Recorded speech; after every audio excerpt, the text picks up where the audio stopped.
भाई जो गुरु वचन पे डट गे, कट गे फंद 84 के कट। और फिर क्या बताया है, जैसे सुखदेव ऋषि को मां के पेट में ही इतना ज्ञान था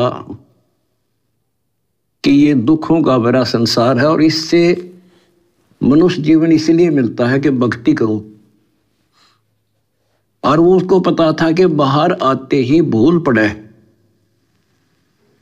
तो 12 वर्ष तक मां के गर्भ से बाहर नहीं आया।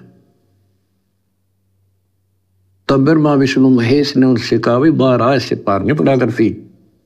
तो आपको बता रखा वो शर्त पे बाहर आ गया, एक क्षण के लिए, 1 सेकंड के लिए माया रोकी थी, वो मां के पेट से बाहर आ गया। तो उसको याद बनी रही कि संसार में भूल पड़ जाती है, इतना गंदा लोग, और मनुष्य जीवन केवल भक्ति के लिए मिलता है, और भक्ति करके पीछा छुटवाऊंगा। अब बताओ, उसमें पिछले संस्कार से आकाश में उड़ जाने की एक हृदय की गांठ थी। ये बताओ कितना ज्ञानी था, और फिर मार खा गया। आकाश में उड़ जाने की एक सिद्धि थी, और अब के याद रहा उसका भगवान फिर उसमें। अब इसी प्रकार हम भक्तों को क्या याद रहा इतना ज्ञान लेने के बाद भी।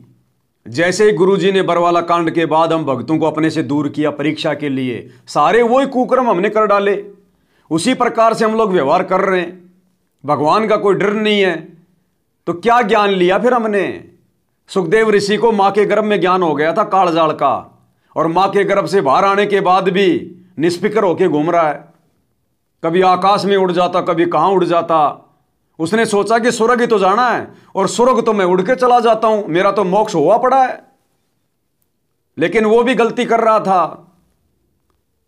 वो सिद्धि से स्वर्ग में जाना अलग बात, और भक्ति करके स्वर्ग में जाना अलग बात है। तो इसी प्रकार ये सतलोक आश्रम वाले, गुरु जी के परिवार वाले, ये भी सुखदेव की तरह बहम में है कि गुरु जी तो मेरा पिता है, गुरु जी तो मेरा मामा है। अरे मैं तो कोऑर्डिनेटर हूं, मैं तो गुरुजी के साथ में रहता था, गुरुजी मुझे जानते हैं। भैया ये जानना, पहचानना, रिश्तेदारी निभाना ये अलग है, और उस परमात्मा की भक्ति करके उसकी मर्यादा में रह के वास्तविक मोक्ष प्राप्त करना अलग है। दूसरी बात भाई और बहनों, ये संसार के दुख किसने बताए, और बताए तो निभाए किसने? किसी ने नहीं।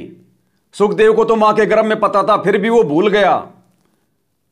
अब अगर हमारे गुरुजी भी अगर मां के गर्भ से आए हैं, अब हमारे गुरुजी को तो किसी ने नहीं बताया ना। भाई सुखदेव को तो मां के गर्भ में पता चल गया, क्या अपने गुरुजी ने बताया कि मुझे मां के गर्भ में सब कुछ मालूम पड़ गया था? नहीं पता चला ना। तो गुरुजी को बताया किसने? भाई गुरुजी को यह ज्ञान कहां से हुआ? आप कहोगे दादा गुरुजी से हुआ, तो फिर वो जगत गुरु कैसे हो गया जिसको किसी और से ज्ञान हुआ? फिर हम अपने गुरुजी को परमात्मा क्यों कहते हैं? भाई फिर हमारे गुरुजी का ज्ञान कहां है? जगत गुरु तो वो होता है जिसका अपना खुद का ज्ञान होता है, और आप कह रहे हो कि अपने गुरुजी को तो ज्ञान 17 फरवरी 1988 को आदरणीय राम देवानंद जी से दीक्षा लेने के बाद हुआ। क्योंकि आप लोग तो गुरुजी का बोध दिवस मनाते हो ना 17 फरवरी को। बोध दिवस का मतलब क्या होता है? जिस दिन हमारे गुरुजी को ज्ञान हुआ वो दिन, बोध यानी ज्ञान। तो फिर आप अपने गुरुजी को जगत गुरु क्यों कह रहे हैं? जगत गुरु को तो किसी से ज्ञान लेने की जरूरत नहीं भाई। तो भाई और बहनों समझो, ये सारा का सारा खेल, परमात्मा को पहचानो। ये परमात्मा हमें समझाने के लिए इस प्रकार की लीलाएं करते हैं, भूमिका करते हैं। ये स्वयं परमेश्वर है, परमात्मा है। अगर ये मुंह बोला गुरु ना बनाते तो फिर आज आप और हम भी इनको अपना गुरु ना बनाते कि संत रामपाल जी ने कौन सा जो है बल्कि अपना गुरु बनाया था। फिर हमें क्या जरूरत है गुरु बनाने की? तो परमात्मा कई प्रकार से कई भूमिका करके आप और हमें भक्ति पे लगाते हैं, लेकिन हम उनको अपने जैसा ही मान लेते हैं। ये हम सबसे बड़ी गलती कर रहे हैं।